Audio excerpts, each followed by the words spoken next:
चलो आओ बच्चों, तो कल फॉरफीचर ऑफ ग्रेचुटी हम लोग पढ़ रहे थे और उसके अंदर हम लोगों ने पहला वाला पार्ट पढ़ लिया था कि आपकी ग्रेचुटी का हम लोग फॉरफीचर कर लेंगे।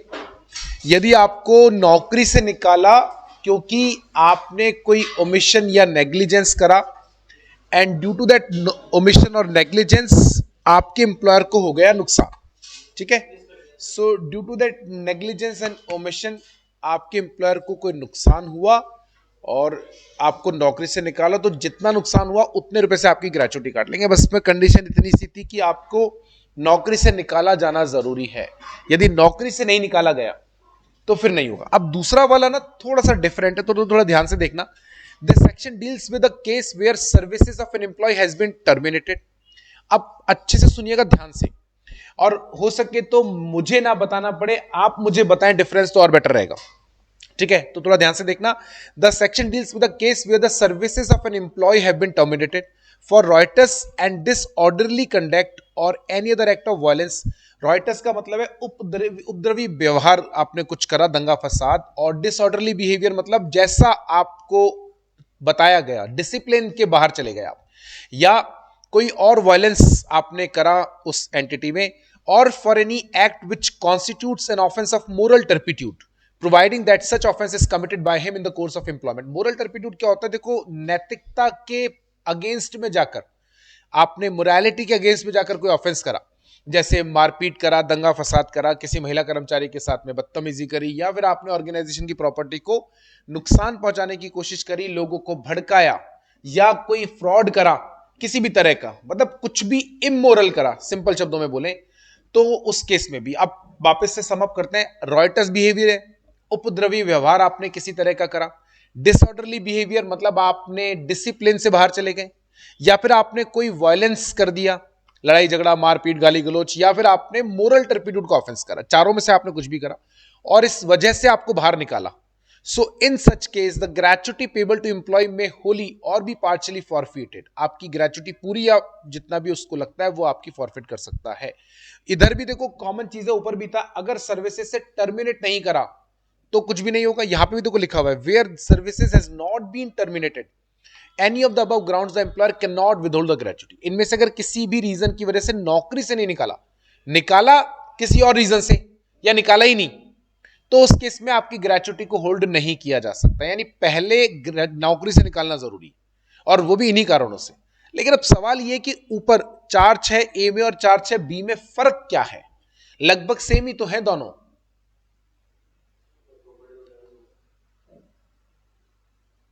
अच्छा, नीचे नहीं हो रहा है?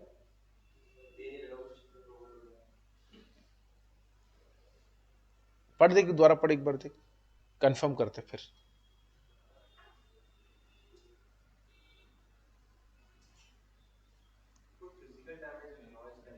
ये डैमेज तो फिजिकली होता है यार, प्रॉपर्टी पे मेंटल डैमेज कैसे होगा? डैमेज तो फिजिकली होगा।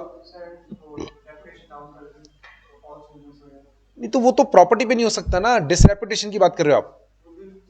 तो वो तो गुडविल तो प्रॉपर्टी थोड़ी ना है, हमारे लिए इसको प्रॉपर्टी पे डैमेज थोड़ी बोलेंगे। वो तो एम्प्लॉयर की इमेज खराब हुई, तो उसके लिए तो एम्प्लॉयर नौकरी से निकाले, कॉम्पनसेशन ले, मानहानि का दावा करे, वो सब ठीक है। पर आप मेरे को एक्चुअली मैं समझ नहीं पा रहा आप किस कॉन्टेक्स्ट में बता रहे हो, सेकंड वाले पॉइंट के कॉन्टेक्स्ट में बता रहे हो कि इसमें ये वाला पॉइंट ऐसा?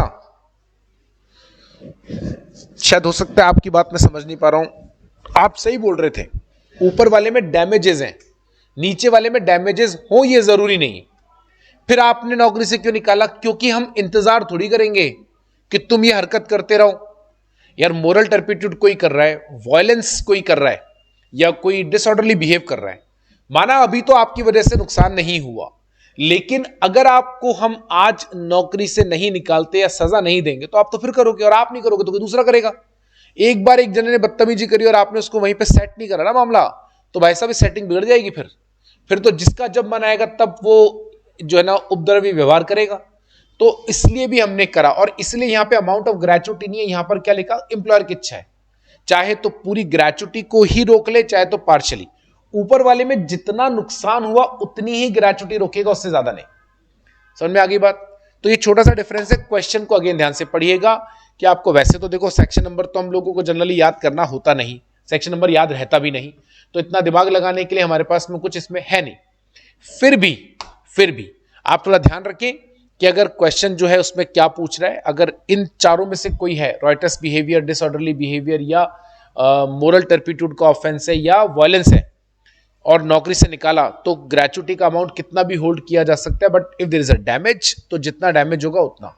और डैमेज के लिए क्या लिखा हुआ है? डैमेज के लिए लिखा हुआ है कि ओमिशन या नेग्लिजेंस होना चाहिए, उसमें ये नहीं होता, वायलेंस वगैरह नहीं। वायलेंस वाले में सीधा नीचे आ जाना, ठीक है। अच्छा, अगर मान लो रॉयटर्स या डिसऑर्डरली बिहेवियर है और अगर उसमें डैमेज हो गया तो क्या करेंगे? ऊपर वाले में जाएंगे, नीचे वाले में जाएंगे?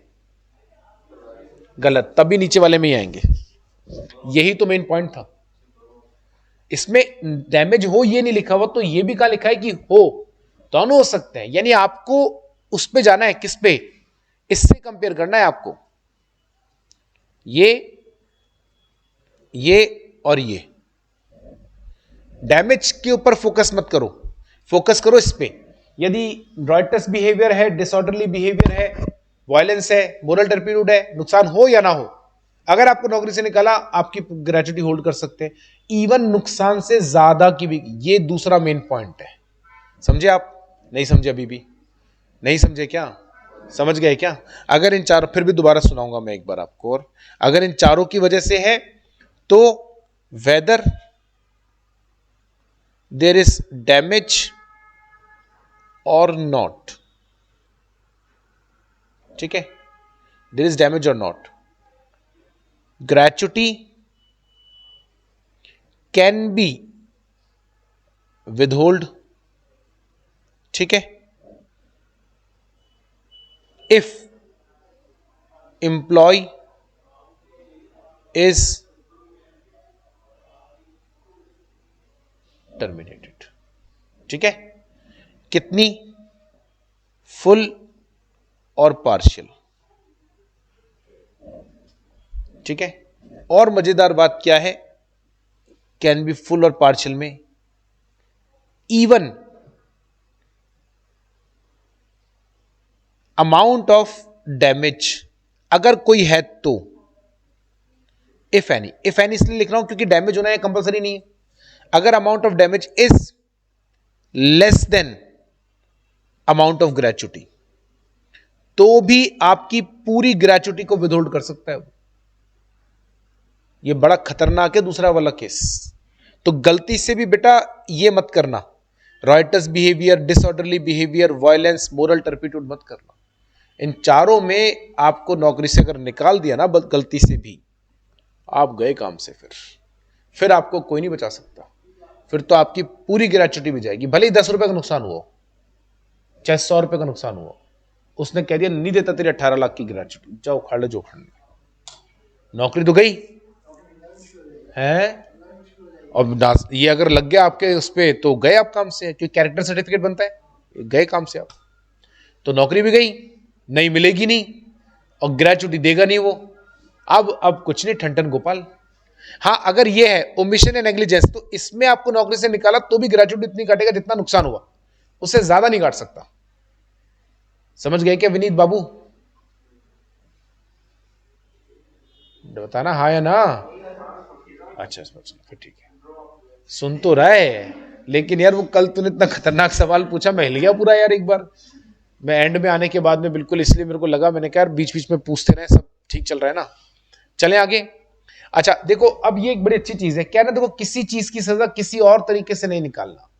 आप समझो, आज कोई एम्प्लॉय है, वो उसको फ्लैट दिया रहने के लिए या क्वार्टर दिया रहने के लिए, पीने के लिए नहीं, रहने के लिए। अब वो नौकरी खत्म हो गई उसकी, रिटायर हो गया या सुपरएनुएशन हो गया, फ्लैट खाली नहीं कर रहा या वो क्वार्टर जो है वो खाली नहीं कर रहा, तो आपने ग्रेचुटी रोक ली कि पहले क्वार्टर खाली कर फिर ग्रेचुटी देंगे तेरी। यार ये दो अलग अलग बातें हैं। क्वार्टर खाली नहीं कर रहा, इसका ग्रेचुटी से कोई लेना देना नहीं है। क्वार्टर खाली नहीं कर रहा, उसको आप कोर्ट में लेके जाओ, जे पुलिस को कंप्लेन करो, जो भी करना है, लेकिन ग्रेचुटी नहीं रोक सकते। इस वजह से आप आगे बात समझ में, इस वजह से ग्रेचुटी को होल्ड नहीं किया जा सकता। आगे बात समझ में आपको? आ जाओ, यही वाला केस है, दोनों में सेम ही है। देखो, Travancore plywood versus regional JLC Kerala, where the land of the employer is not vacated by employees gratuity cannot be withheld. Assignment of the gratuity is prohibited. It cannot be withheld for the non-vacation of services, right? Non-vacation of service quarters by retiring employees. Employee retire हुआ और quarter खाली नहीं कर रहा है तो आप gratuity नहीं, बहुत ज्यादा काम का नहीं, दिमाग मत लगाना, परेशान मत होना। नीचे 2-3 केस लॉज है, फटाफट से क्वेश्चंस है। Mister Shyam who retired on 30th November 2009 did not vacate office quarter which was provided by employer withhold the gratuity to force him to vacate the quarter। गलत, अलाउड नहीं है बिल्कुल, एयर इंडिया का case लिख देना। Mister Anil is a dissatisfied worker wilfully causing a damage to the machine. जैसे हम school से निकलते थे ना डिससेटिस्फाइड, तो पंखे मोड़ देते थे, है, खिड़कियों की कांच तोड़ देते थे, कुछ इसी तरह की हरकत ये अनिल बाबू ने कर दी। Employer had to spend 10,000 to get machines rectified. Gratuity was forfeited, whether justified। देखो, willful causing damage मतलब willful negligence या willful omission की कैटेगरी में आप बताओ, चलो मैं नहीं बताता, ये ऊपर ए वाले में आएगा बी वाले में आएगा? अरे यार पढ़ लो, देखो आप बहुत जल्दीबाजी आंसर देते हो क्योंकि आपने willful वर्ड पढ़ लिया। अब willful वर्ड पढ़ा तो आपको लगा वहीं आएगा। अच्छा, मैंने भी पढ़ाते पढ़ाते वहीं, आपने इसको एनालाइज करा पूरा ढंग से, पढ़ के बताओ अच्छे से, ये ए वाले में आएगा बी वाले में आएगा? ए वाले में आएगा तो एम्प्लॉयर की गलती है, बी में आएगा तो एम्प्लॉयर सही है। बताओ किस में आएगा? है ए वाले में आएगा। क्यों आएगा ए वाले में? नहीं जानबूझ के, मैंने कहा ना आप विलफुली पे कॉन्सेंट्रेट कर रहे हो। मुझे आप एक चीज बताओ, बी वाले में जो हमारे 4 वर्ड थे कौन कौन से थे? रॉयटर्स बिहेवियर, ठीक है, दूसरा डिसऑर्डरली बिहेवियर, वायलेंस, इनमें से कौन सा विलफुली नहीं होता? बताना जरा मुझे, बताओ।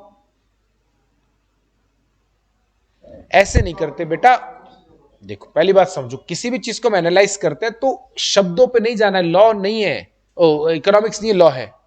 आप पहले वो देखो, वो भी विलफुली है ना, ऐसा हो सकता है कि वन विलफुली है, तो फिर हम ये इसके आधार पे आंसर नहीं दे सकते, इसके आधार पे आंसर नहीं दे सकते आप, क्योंकि ये भी विलफुल है वो भी विलफुल है। तो डैमेज तो हमने कब कहा था कि इन वाले केस में हमने कहा था डैमेज हो भी सकता है नहीं भी हो सकता। अरे फिजिकल डैमेज की तो बात कर रहे हैं, इस वाले केस में भी फिजिकल डैमेज टू प्रॉपर्टी हो सकता है ना, इसमें लिखा हुआ नहीं है, मतलब हो तो सकता है, और इसमें भी है, यानी ये दोनों बातें तो कॉमन हो गई। अब फिर हम क्यों पहले वाला ले रहे हैं, दूसरा वाला क्यों नहीं ले रहे? दोनों में विलफुल है, दोनों में फिजिकल डैमेज हो सकता है, तो फिर डिफरेंस का पॉइंट कहां रहा? फिर ए वाला क्यों आएगा बी वाला क्यों नहीं आएगा? बी वाला शायद वाला तो मैं सुनता ही नहीं, क्यों आएगा बी वाला, ए वाला क्यों नहीं आएगा? चला के कराए, अरे तो चला के, तो फिर वही बात, ए वाले में भी तो विलफुल है यार। ओमिशन मतलब तो गलती से हो गया तो विलफुल कैसे होगा? अरे फिर वही बात, अरे बेटा ऐसे नहीं होता, लॉजिक चलता है यार, ये कोई 5वीं क्लास नहीं है तुक्का लगा दिया, लॉजिक चलता है, लॉ पढ़ रहे हैं यार। तो सेकंड वाला आएगा, मतलब ए वाला नहीं आएगा? पहले नहीं यार, ये तो बताओ कौन सा ले रहे हो आप आंसर? बी वाला है ना, बी वाले के फेवर में कितने लोग हैं? बी वाले हाथ खड़ा करें एक बार, अरे ऐसे उंगली नहीं करनी, हाथ करना है। बी वाले के जल्दी से हाथ खड़ा करो, इतना टाइम नहीं है कि करके ऊपर तक हाथ खड़ा करो। जिसने भी अगर दोनों में से किसी भी एक ऑप्शन में हाथ खड़ा नहीं करा तो भाई साहब ध्यान रख लेना, फिर एक ऑप्शन में तो हाथ खड़ा करना पड़ेगा। ऊपर करो, मैं हाथ गिनूंगा जरा, 1 2 3 4 5, यहां से 2 लोगों को छोड़ देते, पीछे वाली रो में सारे हैं, उससे पीछे वाले में खाली एक दीदी है और पीछे दीदी भैया है, ठीक है, नीचे कर लो। और ए वाले पे हाथ खड़ा करो जरा, ये दोनों आ गए, यहां से वो दोनों आ गए, वो दोनों आ गए, हाथ ऊपर रख बेटा, हाथ ऊपर रख, हाथ ऊपर रख, वेरी गुड। ये बोल रहे ए, ठीक है। तो दीदी आप बताएं, दीदी का नाम क्या है? पहले दीदी नाम बताएंगी अपना। दीदी आपकी तो सेकंड क्लास ही है आज, फिर भी जल्दी कैप्चर कर लिया, बहुत अच्छी बात है, बहुत बढ़िया। हाँ दीदी, बी वाला क्यों आएगा, ए वाला? दीदी कह रही है अक्कड़ बक्कड़ बम्बे वो 80 90 पूरे 100 में निकला धागा, चोर निकल के भागा, सरे वाला। ऐसा तो नहीं था दीदी, ऐसा नहीं था दीदी, अच्छी है, ऐसे नहीं बोल सकते तुम। हाँ दीदी बोलो दीदी। बेटा विलफुल तो दोनों में होता है, अभी तो बताया, ये सब भी तो विलफुल है, बी में भी विलफुल है, ए में भी विलफुल ही तो है। अच्छा आप कह रहे हो कि बी वाले में लिखा हुआ कहां है विलफुल? ऐसा यार देख, केजरीवाल नहीं बनना है ये गलत बात है। बदल रहा है ना आंसर, देखो अब भारत बदल रहे हैं, ऐसे नहीं। दीदी बी वाले भी विलफुल है, ए वाले भी विलफुल है, दोनों विलफुल है बेटा, ये सब भी विलफुल ही होता है। लिखा नहीं उन्होंने लेकिन विलफुल ही होता है। मर्डर कभी अनविलिंगली हो सकता है क्या? फिर हाँ भैया आप बताएं, ए वाला क्यों? सेल्फ डिफेंस में, सेल्फ डिफेंस में विलफुल तो है ही ना। सेल्फ डिफेंस में तो क्या हुआ, रीजन जस्टिफाइड है, बट विलफुली तो नहीं नहीं नहीं, नहीं। आपने, आप जब किसी, आप मेरे को चक्कू मार रहे हो और मैं हाथ में चक्कू लेके आपको रोकने की कोशिश कर रहा हूं, इतना समझदार तो मैं हूं कि इससे आप मर सकते हो। तो हाँ रीजन जस्टिफाइड है, पर है तो विलफुली। जस्टिफाइड की बात, आप विलफुल को समझ रहे हो अनजस्टिफाइड से। जस्टिफाइड है पर विलफुल तो है ही। हाँ भैया ए क्यों? जल्दी जल्दी, टाइम नहीं है बेटा, 1 मिनट रुक जाओ, ऑनलाइन वाले बच्चे 1 मिनट रुक जाओ। हाँ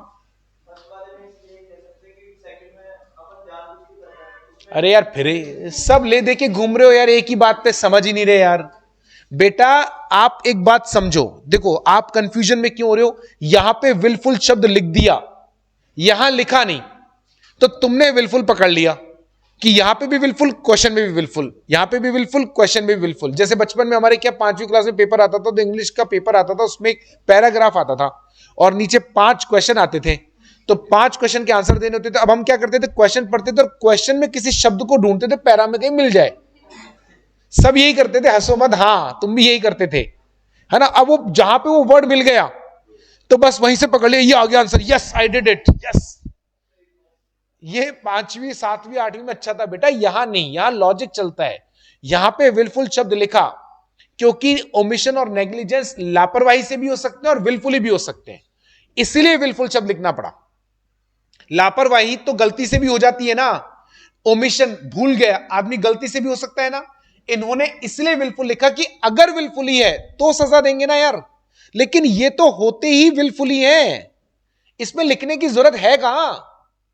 समझ रहे हो आप मेरी बात का मतलब? तो टेक्निकली दोनों ही विलफुल हैं, वो विलफुल भी हो सकता है, नॉन विलिंगली भी हो सकता है, इसीलिए विलफुल लिखना पड़ा।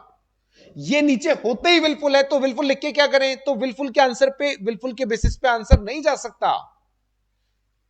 समझ रहे हो आप एक चीज? तो आंसर किसके बेसिस पे देना है? इन चारों को इनसे कंपेयर करो, आंसर आएगा बी वाला।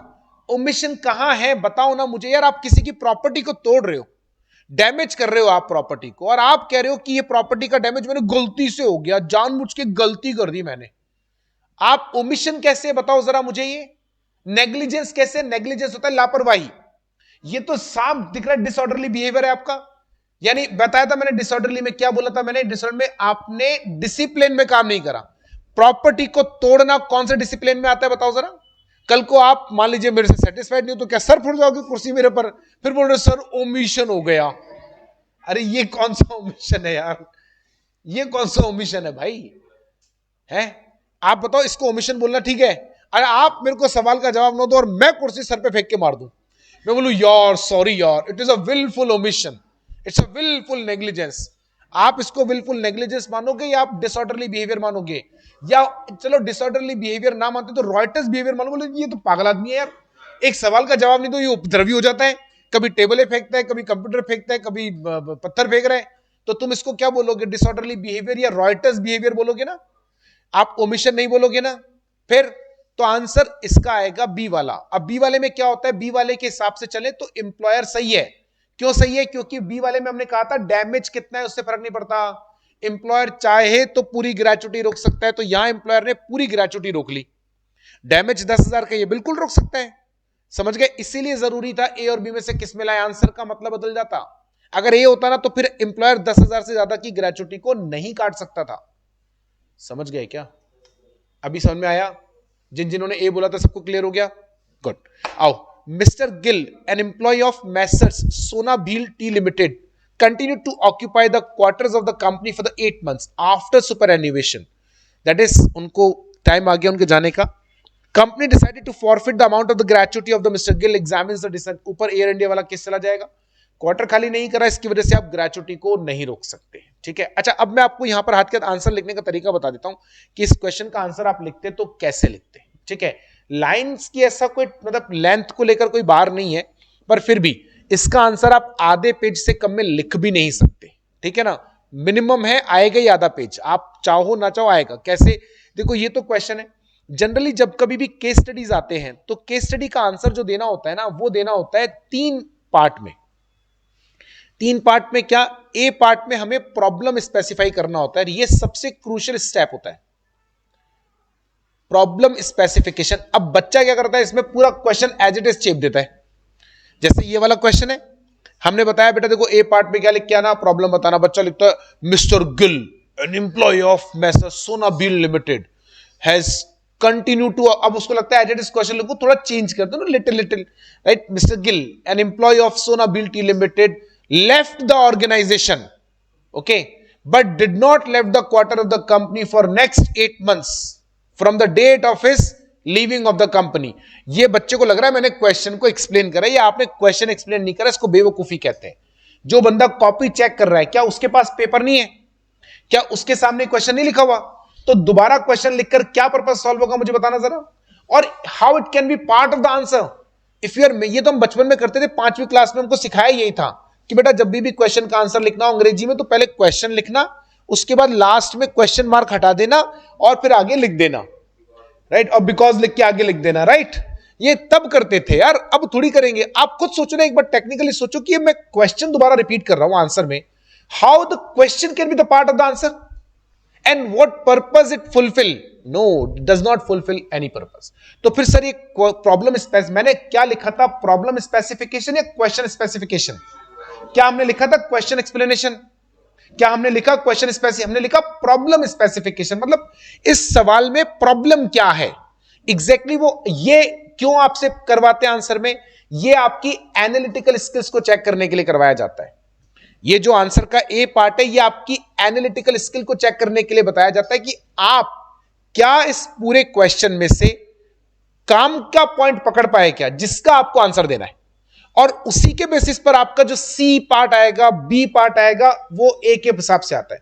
इस क्वेश्चन का प्रॉब्लम क्या है, मिस्टर गिल। अच्छा, मिस्टर गिल की जगह अगर मिस्टर कुछ और लिख देते, मिस्टर एक्स लिख देते, तो क्या कुछ बदल जाता? मिसेस वाई लिख देते तो बदल जाता, यानी mister Gill is not important. वो रिटायर कब हुए, ये प्रॉब्लम है। क्या उन्होंने क्वार्टर 8 महीने रखा, ये प्रॉब्लम है। 8 की जगह 6 महीने रख लेते तो क्या हो रहा था, यानी प्रॉब्लम क्वार्टर रखना है, कितने दिन रखा ये भी नहीं है। मिस्टर यानी नाम भी इंपॉर्टेंट नहीं है, कंपनी कब छोड़ी ये भी इंपॉर्टेंट नहीं है, बस प्रॉब्लम है उन्होंने क्वार्टर रखा और कंपनी ने ग्रेचुटी रखी। तो प्रॉब्लम क्या है, क्वेश्चन। अब कैसे स्पेसिफिक आपको नहीं बताना क्वेश्चन में, don't repeat the entire question, बस इतना लिखना है प्रॉब्लम स्पेसिफिकेशन, वेदर कंपनी और वेदर एम्प्लॉयर लिखे तो और better, can hold gratuity in case employee do not vacate क्या his quarter या रेजिडेंस जो कंपनी ने उसको अवेलेबल कराया, made available to him by company. ये लिख दो तो बेटर है। इसका मतलब जो क्वार्टर उसको उसके एम्प्लॉयर ने दिया, वो एम्प्लॉयर खाली नहीं कर रहा इवन आफ्टर हिज सुपर एन्युएशन या रिटायरमेंट जो भी है।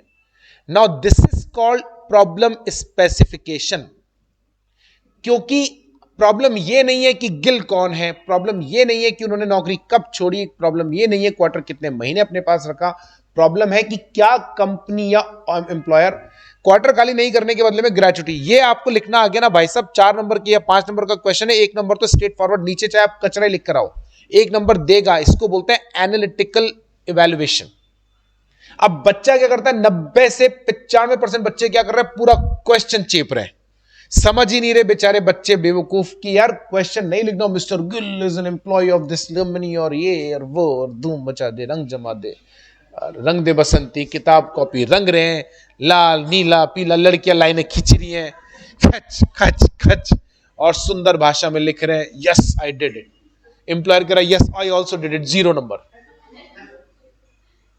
आप खुद अपने दिल पर हाथ रख के पूछो कि क्या ये लिखना और जो आप लिखते हो दोनों में जस्टिफाइड कौन सा है? अब क्यों जस्टिफाइड है? इसलिए नहीं क्योंकि मैंने लिखा है, जस्टिफाइड क्योंकि मैं बी में क्या लिखूंगा वो इस पर डिपेंड करता है। बी में क्या लिखना होता है? बी में बताना होता है प्रोविजन ऑफ द लॉ। और याद रहे इस वाले पॉइंट में वही प्रोविजन लिखना है जो आपके द्वारा ऊपर गई बताई गई प्रॉब्लम से डायरेक्टली लिंक होता हो।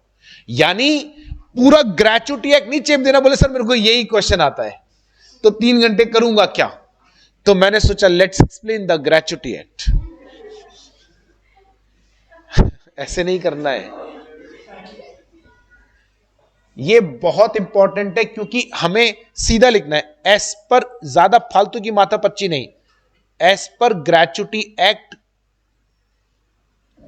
क्योंकि मुझे प्रोविजन ऑफ सेक्शन नंबर याद नहीं, कोई बात नहीं, कोई फर्क नहीं पड़ता, जो है वो महत्वपूर्ण है। एस पर ग्रेच्युटी एक्ट, ग्रेच्युटी, ध्यान से सुनना, देखो मैं क्या लिख रहा हूं। आंसर तो एक ही लाइन का था, एयर इंडिया का केस लॉ देना था, सीधा लिख सकते थे, लेकिन समझो ना क्वेश्चन केस लॉ पे नहीं है, क्वेश्चन फॉरफीचर पे है। तो पहले बताना पड़ेगा कि ग्रेच्युटी फॉरफिट हो सकती है या नहीं, लेकिन यह नहीं बताना कि ग्रेच्युटी के फॉरफिट होने के 2 पूरे पूरे केस, 5 ही नंबर का क्वेश्चन है तो तुम अगर 3 पेज भी लिख दोगे देगा 5 ही नंबर। समझ रहे आप? Now this is like this balancing is very important.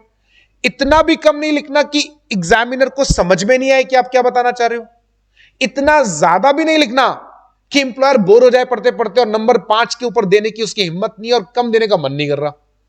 तो दोनों ही बातें नहीं करनी। क्या लिखना है? As per gratuity, gratuity forfeiture of gratuity, sorry यहां से लिखना है forfeiture of gratuity is allowed, ठीक है, ओनली व्हेन। अब जैसे ही आपने लिखा ना ओनली शब्द, इसका मतलब है कि मैं तो जो 2 केस बता रहा हूं इसी में ग्रेच्युटी को होल्ड करना है, बाकी नहीं, ओनली व्हेन 2 केस। चाहो तो ऐसे ही बना देना जैसे मैं बना रहा हूं, तो ए बी या ना 1 2 अब सीता रीता राम श्याम, जो भी आपको नंबरिंग करनी हो।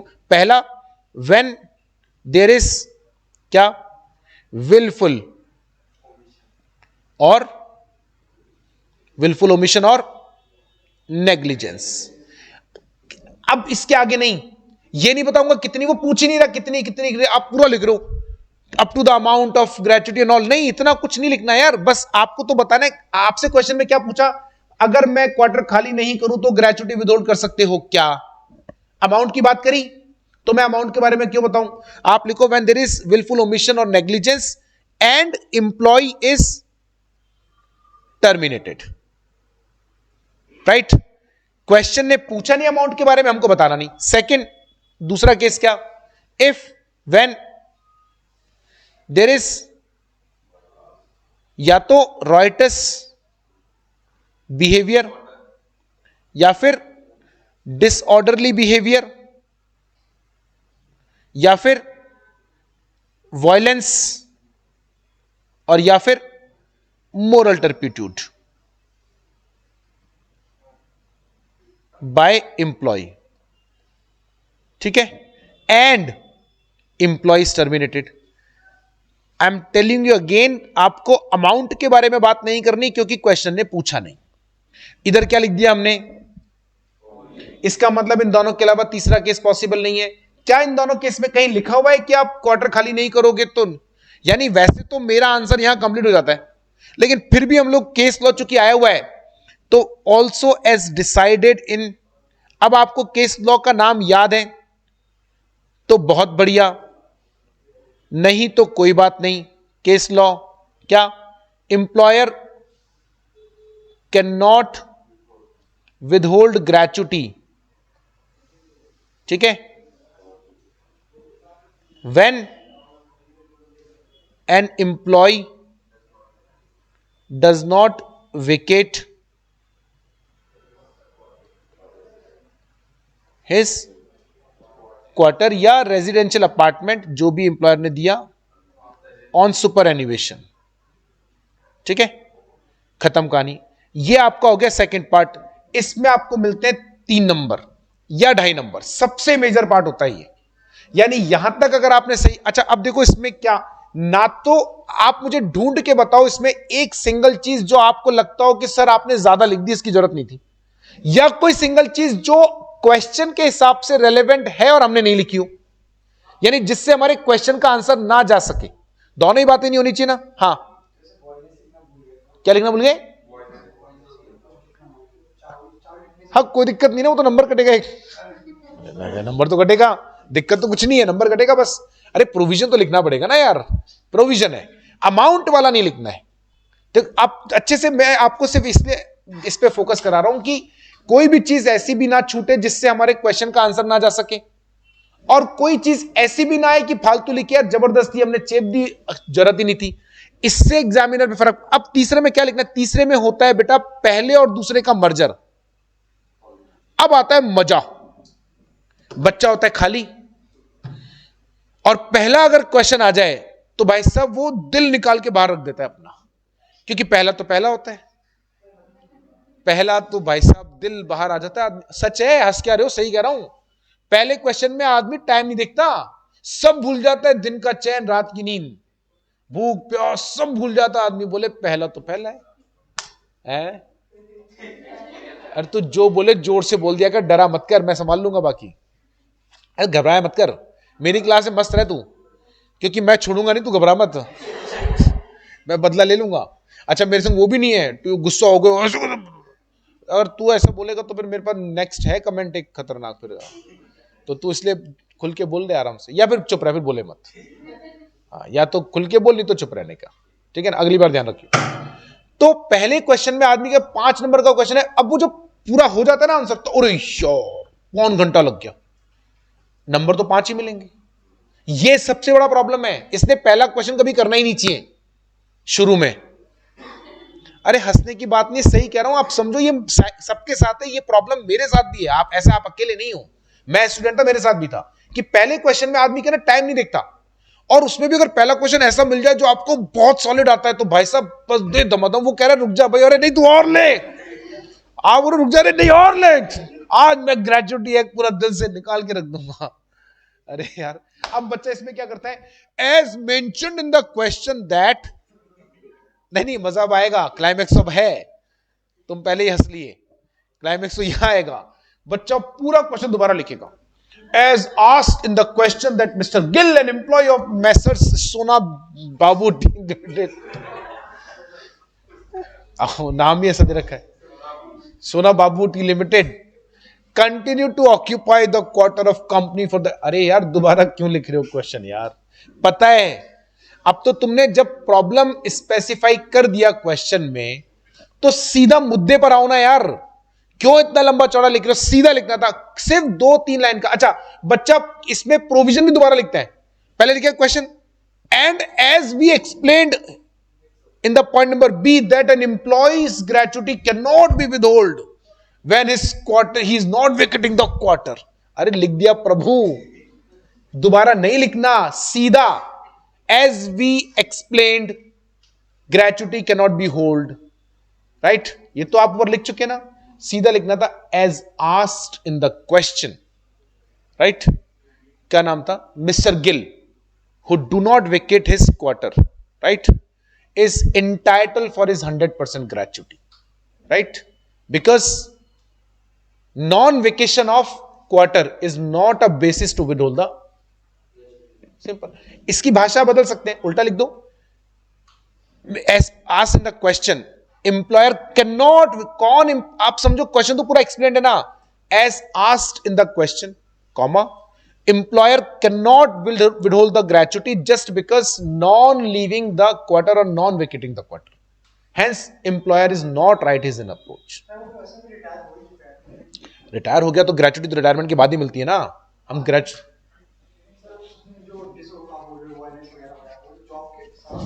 जॉब के साथ ही तो है, जब जा रहा था तभी तो करके गया। और ये वाला जो non vacation of office quarter वाला, नहीं तो इसमें हम वो वाला केस कहां लगा रहे हैं, फॉरफीचर वाला लग ही नहीं रहा ना, तो ये तो बता रहे हैं कि फॉरफीचर, यही तो हम बताने की कोशिश कर रहे हैं कि फॉरफीचर तो उन 2 ही केस में होता है, इस केस में तो फॉरफीचर होता ही नहीं है, तो हम फॉरफीचर कहां कर रहे हो, तो ग्रेचुटी का, मैं समझा नहीं, मतलब आप क्यों पूछा, अरे करा कहां है, कुछ करा होता तो उसमें आता ना, कुछ करा तो है ही नहीं इसने, तो ये तो मुद्दा ही नहीं है ना कि रिटायरमेंट के पहले करा है बाद में करा, कुछ करा ही कहा है, ना डिसऑर्डरली बिहेवियर है ना नेग्लिजेंस है, कुछ है ही नहीं, तो ये तो मुद्दा ही खत्म हो गया ना, इसमें वो खाली नहीं करा, और वो खाली नहीं करना फॉरफीचर ऑफ ग्रेचुटी में आता नहीं, तो मतलब उसकी वजह से ग्रेचुटी का फॉरफीचर नहीं हो सकता, यही हम आंसर दे रहे हैं, कि तभी हमने लिखा ना ओनली 2 केसेस, तो यही आपको बता रहा है इसमें कि सिंस ये फॉरफीचर में नहीं आता, so in the given case employer is wrong in his approach, he can not withhold the gratuity. समझ गए? ऐसे आपको आंसर लिखना है, जैसे कंक्लूजन में लिख देते। किसका? यार देखो, याद रहे तो ठीक है, जो एक आधी केस लॉ है, नहीं तो कोई बात नहीं, बट रहे तो, क्योंकि कोई अगर सन की एग्जामिनर है तो यार देखो आधा नंबर काट लेगा, मैं पहले ही बता दूं आपको। अगर उसके पास जो आंसर शीट आई उसमें केस लॉ का नाम लिखा हुआ है और आपने आंसर शीट में नहीं लिखा अपने आंसर में, तो वो आधा नंबर काट सकता है। आप इसके लिए प्रिपेयर रहो।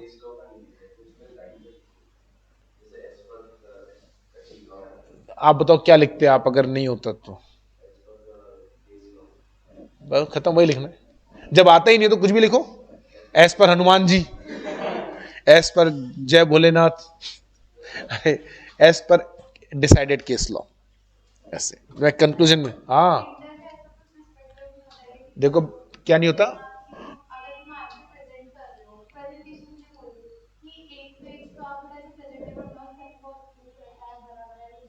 देखो बेटा ऐसा है, मेरी बात सुनो, पहले तो बताओ ये ज्ञान दिया किसने, पहले ये बताओ किससे। तो बेटा ऐसा, ये 12th नहीं है, तो इसको कीप इट असाइड, भूल जाओ। दूसरी बात, मैं आपको एक और बात बताता हूं मजेदार, पहले ये लिख दूं मैं कंक्लूजन।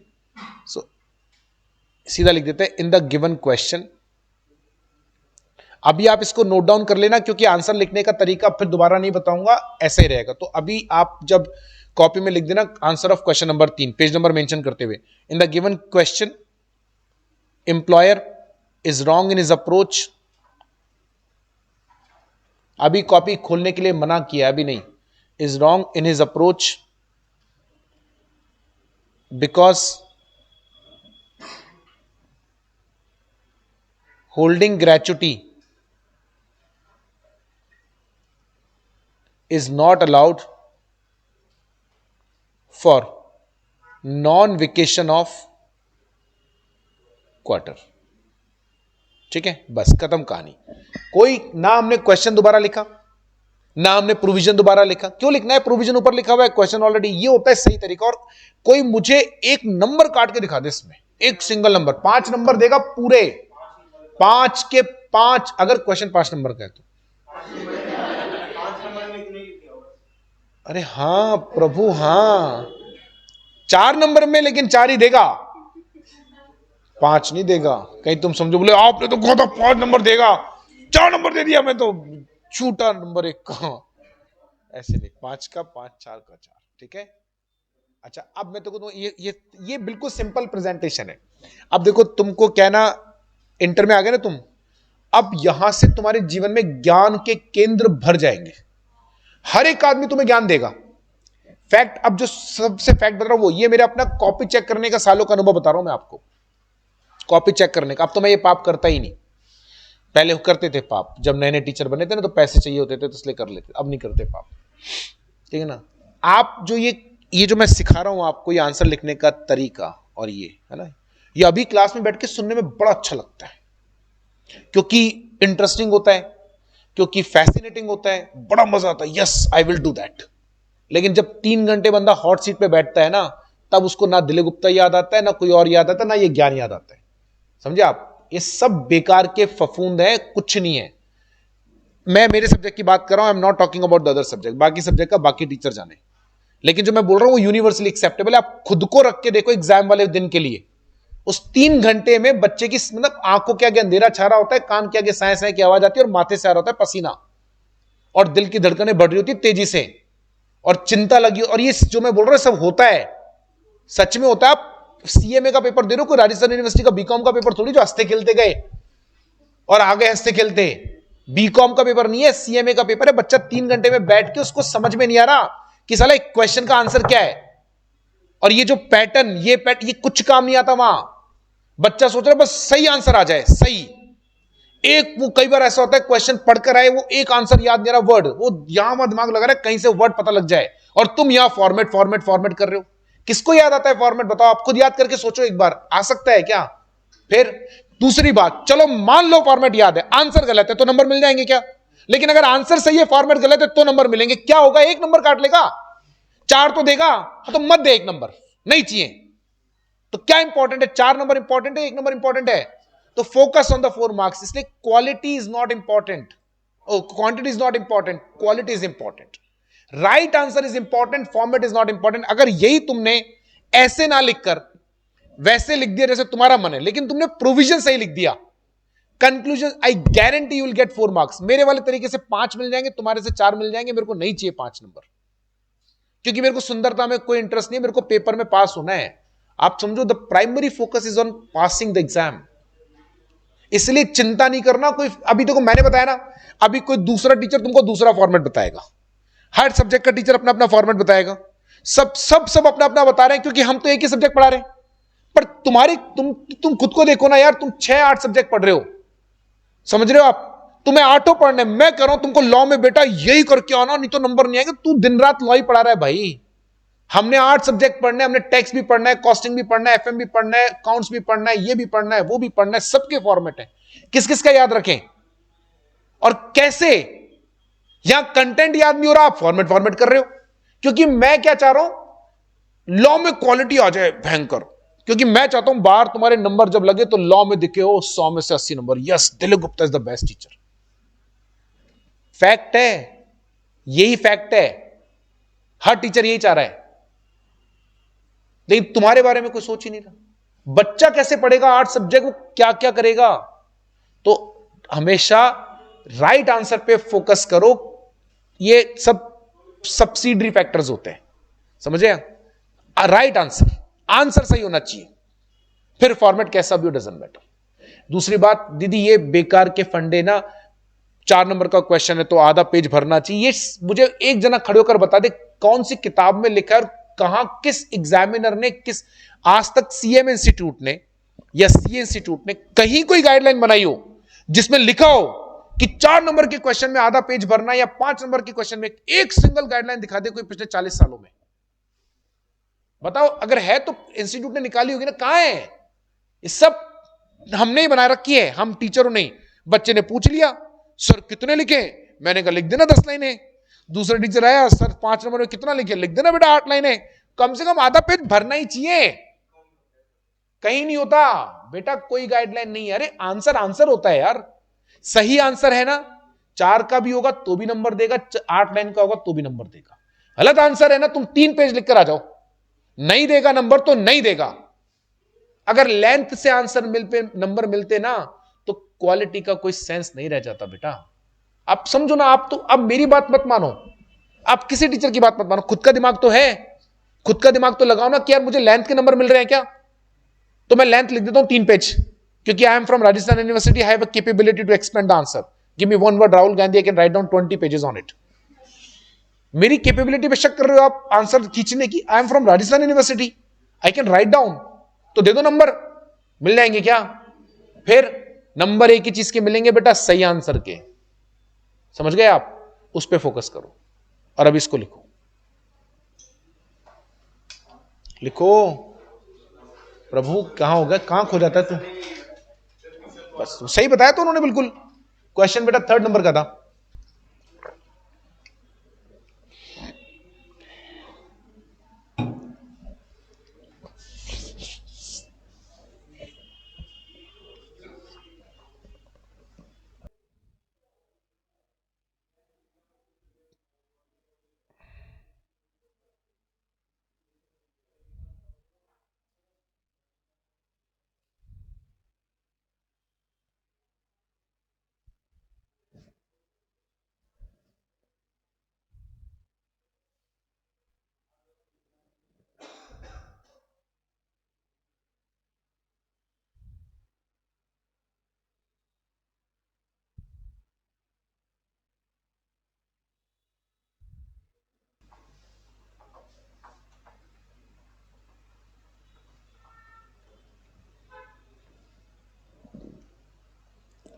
कितना रह गया अभी?